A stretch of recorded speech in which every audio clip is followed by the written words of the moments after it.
สวัสดีพี่น้องวันนี้ทางส่องเบาน้อยออกเที่ยวเนาะสีร้องเพลง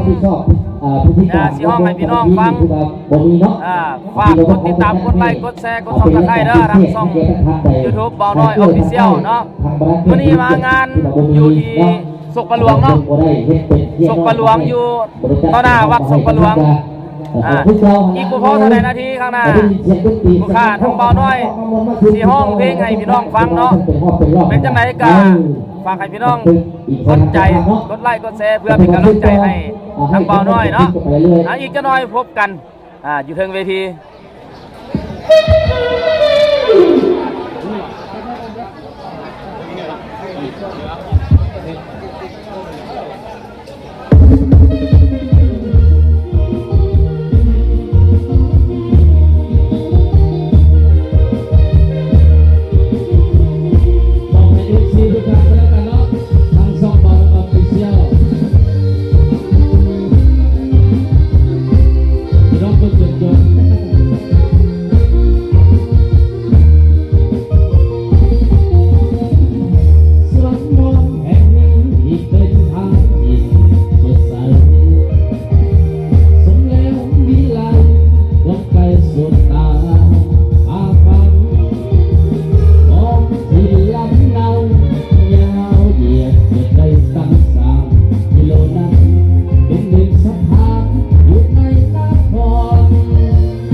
พี่น้องผู้ดี